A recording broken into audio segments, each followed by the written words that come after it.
Hey, Panther Pedigree fans. This is Big P coming back at you. It's been a little bit since we've been together, but our Panthers been really busy. Let's get after it.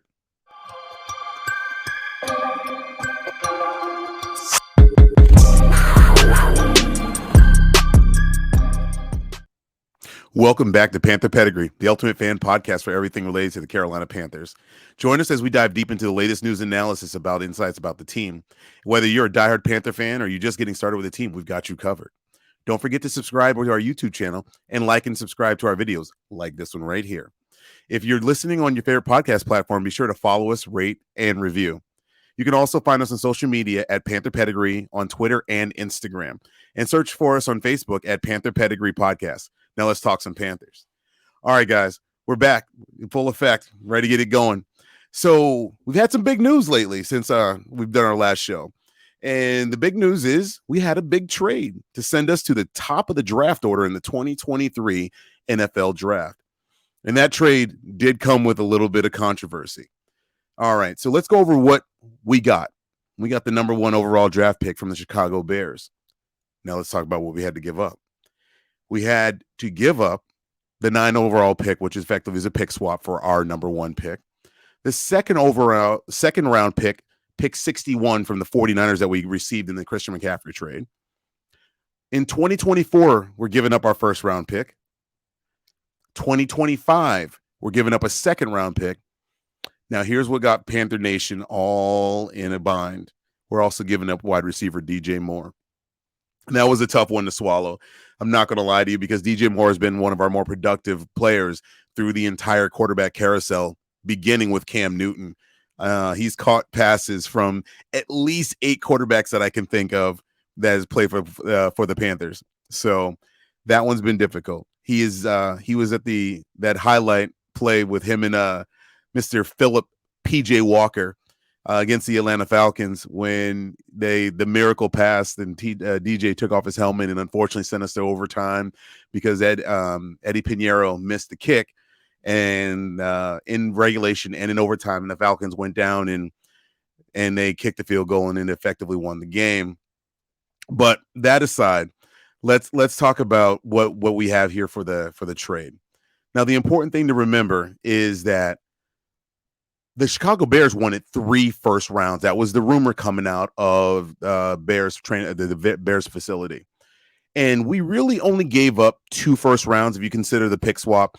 Obviously, DJ Moore, that's a big piece. So is it a good thing or is it a bad thing? Well, I mean, when you look at our wide receiver core that's left, we have Terrace Marshall Jr., who has underperformed per his position that we drafted him in, I believe, in the 2nd round. He did come in his first year. He had been injured, and he has dealt with injuries on and off throughout his Panthers tenure, which is neither here nor there. I mean, I don't think we can label him injury plagued yet. We're just a little concerned at this point. We picked up Laviska Shenault from the Jacksonville Jaguars, and he's been kind of he's a little bit of a lightning rod. They've used him in more of a gadget way in the previous offense, bubble screens, jet sweeps, things like that. It feels like he might have something in the tank. And then Shi Smith, who I believe went into last season as our wide receiver 3 and just really didn't perform as well as we would like. So we have a pretty empty wide receiver room when you consider losing DJ Moore. Now, it really does feel like we must address this position, but I don't think we have to rush it. And I think, I'm going to explain to you my logic. We are about to address the biggest need on our team since Cam Newton version 1, he left us. And we're about to draft a quarterback at the top of the draft. And I'm a big proponent of saying that as much as I want to address every single need that we have, you're not going to be able to address every need wholesale. So what we're going to have to do is we're going to have to Band-Aid a little bit. And I believe this is going to be a season where you'll see our wide receiver. We'll dress some guys. We may add a veteran. We're probably going to add a guy through the draft.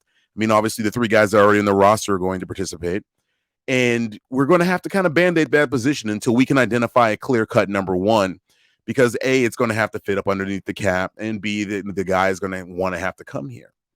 And as of this recording, Adam Thielen had a visit today in Carolina, and haven't heard anything of how it panned out so far, but we'll see. Now, on the flip side, cap space. Well, Carolina for the 2023 season is going to eat about $14 million in dead money from the DJ Moore contract. But the big number is next year in 2024, he was due to make $20.2 million, and that's going to be put on Chicago's books entirely. So that's going to free up us for next year as we begin to really pull this cap number into check. And you're going to ask, why is that important? And I'll do an entire cap show eventually.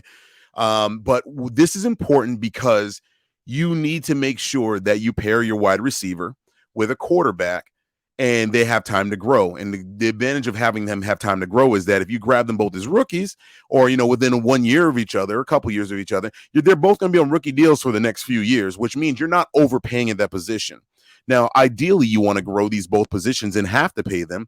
But the guy you're going to choose to pay first is going to be the quarterback. And you're probably going to be in a healthy team. You're going to be in this wide receiver, where you're getting these guys, you're getting them trained up, when free agency comes around for them. If they're a generational player, you're going to keep them on your roster. But if they're a guy that you feel like you can replace, then you're going to replace them with the next rookie contract.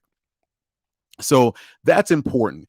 Now, I don't want to understate because DJ Moore is a dynamic player. I mean, arguably one of the best yards after contact players in the NFL, and unheralded because Carolina is a mid-market team and we don't get all the press that your New Yorks and your LAs and so on and so forth get.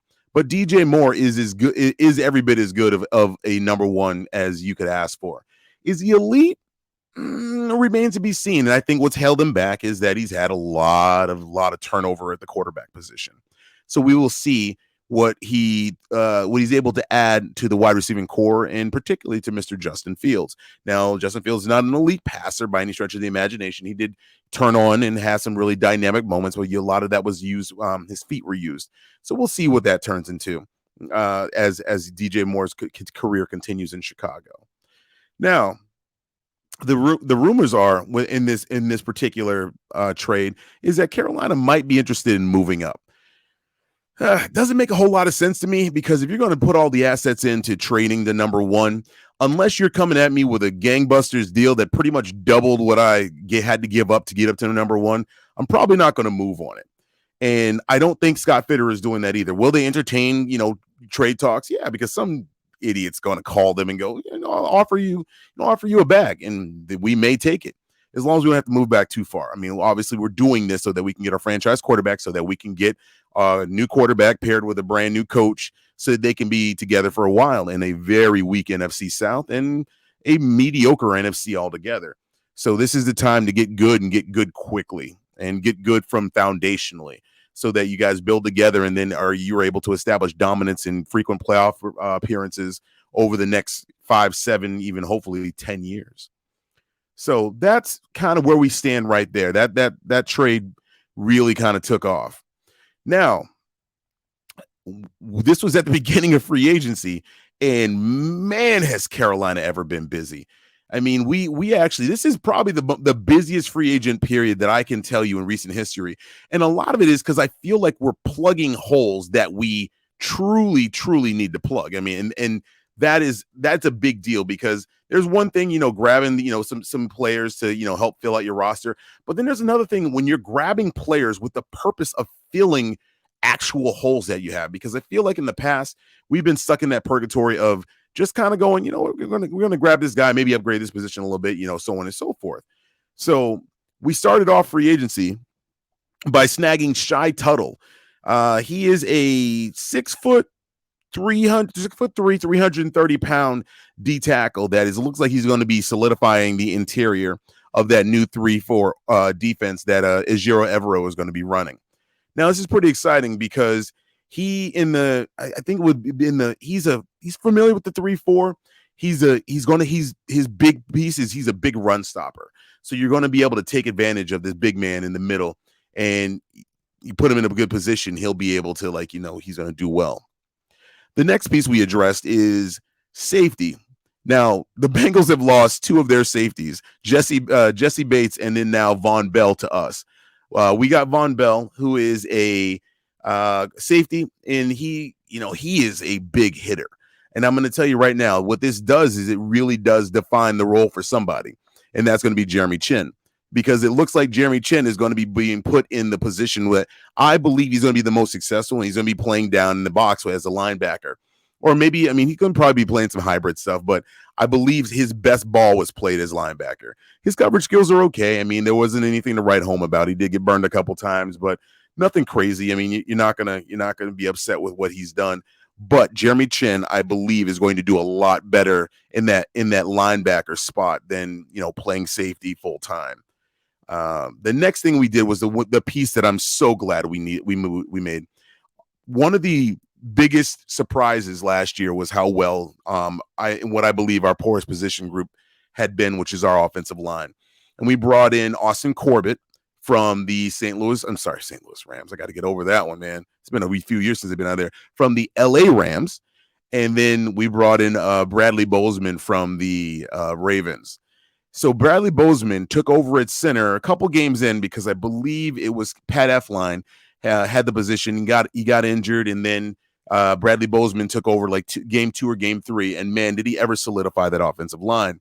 I mean, it went from literally one of our weakest position groups to probably one of the best and consistent performing position group.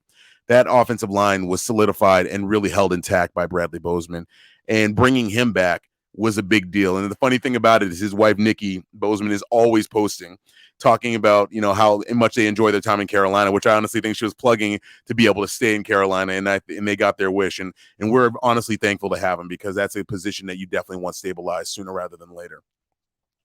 Now, in a move that we knew we had to happen, he didn't know where we were going to go with this one. And it became apparent the night before the move, because Sam Darnold was signed by the San Francisco 49ers on a 1-year deal. But we had to get our veteran backup for the rookie who we're going to draft. I'm telling you right now, dollars to donuts, we're going to draft a rookie quarterback.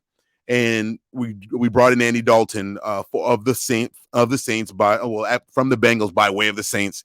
And what we did was we brought him in as our veteran presence in that quarterback room. I think this is a great move. Andy Dalton is serviceable. And I think the most important thing is that Andy Dalton understands his role. His role is to come in, serve as a mentor, potentially make a start or two at the beginning of the season if the rookie isn't ready. But at the end of the day, his job is to go, listen, I'm here to hand over the torch when the rookie is ready to go. And I'm going to tell you that's exactly how it's going to work out. Andy Dalton, he actually played admirably in New Orleans. It wasn't like he burned up the world or anything. Led them to the same 7-10 record that we had last year. Him and Jameis kind of battled. I think Jameis started off the season and Jameis got hurt, and then Andy took over. And then when Jameis was healthy, Jameis kind of got into his feelings because he thought it was his job, and Andy was playing well enough not to lose the job. And the Saints were just, mediocre at best, kind of subpar like we were. So that's a decent ad, and I think it'll probably be one of the better backup quarterbacks in the league, considering that he's got playoff experience, he's been a starter in the league, and I think at one point he led the Bengals to 6 straight playoff appearances. I don't think they won any of them, but he helped lead them there.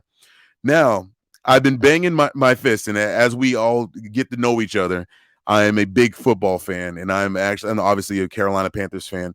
But the thing is, this guy, oh gosh, wrong side. This guy, Greg Olsen, is one of my favorite players, one of my favorite Panthers of all time. And since he left, we have not had any stability at that tight end position. Matter of fact, we've been darn near dreadful. We spent a draft pick on the position grabbing Tommy Tremble, who's more of a road grader. He's going to help you out in the run game. He's going to go and just lay a dude out. That man, I mean, he can catch a little bit, but it's not natural for him. You can see him as he's going out on routes and he's double catching the ball and whatnot, and he'll bring in a couple, but man, he's not that natural pass catching tight end that you need. So we went out and we went to and we knocked on Cincinnati's door again, and we took another one of their players. We got Hayden Hurst, who is I would say is a major upgrade at this position, considering Ian Thomas is, he got to work with Greg Olsen and got to, to learn from that man, and just really hasn't caught on. He really hasn't stepped out and shined in that position. And then a couple years ago, we went and picked up Dan Arnold, and we ended up with some secondary injury issues, and then ended up making a crazy move to move Dan Arnold as a part of a trade to Jacksonville, to pick up C.J. Henderson, who has majorly underperformed since he's been with us. So it's been a little bit of a roller coaster trying to get this tight end position solidified. Next up, we picked up another defensive tackle, Deshaun Williams, and he comes to us from the Denver Broncos. So obviously, Ejiro Evero is very familiar with this man, and he's going to end up bringing some depth to that D line. I mean, we can actually see the commitment to transitioning into the 3-4 defense. Obviously bringing in safety help, dropping Chen to the box, bringing in a natural, nose tackle. And then obviously adding to the depth of that D line because, Derek Brown has played out of his mind, but he's going to need some help. And then if you can get that whole thing going, man, that defense is going to be scary. The biggest thing right now is making sure that we can get right with some of these injuries at our cornerbacks between D-Jax and our man J.C. Horn, trying to get them healthy so that they're ready to rock and roll come the opening of the season. And hopefully they're able to participate in most, if not all, of the OTAs coming up. All right. Here's the one that got me, because I've been one to believe that, the running back is an important position, but man, have we ever overpaid for it. And and again, we had, in my opinion, the most dynamic playmaker in the league in Christian McCaffrey, but man, we were paying that man a whole lot of money. We picked up Miles Sanders from the Philadelphia Eagles. That is a big time pickup. And that was kind of unexpected. To me, it's a little bit of a luxury item because it's not, you don't need a super, super running back. This guy's probably, I think he is top 10 in the NFL, and he's definitely road graded. He understands, he's been to the playoffs, Super Bowl recently. So this is another move where I can tell you they're catering to bringing on a rookie quarterback. So the two best friends of a rookie quarterback is going to be his tight end and then a running back that can run as well as catch. And Miles Sanders is every bit of a dynamic running back. I'm not going to lie to you. As a matter of fact, he ran for 1,269 yards, and he as a rookie he caught 50 passes for 509 yards and 3 touchdowns. So the man knows what he's doing, and we add that on to Chuba Hubbard, and it looks like we're still in conversation with Dante Foreman. So it looks like if we can bring Dante Foreman, we'll have Miles Sanders and Chuba Hubbard. Man, is that one hell of a 3-headed monster in the backfield. That's exciting. That is really exciting. So we are doing some damage when it comes to the putting this team together. There is some things happening, and we're bringing some things along that really make you believe that we're going for the gusto. We're really trying to bring this thing in the line.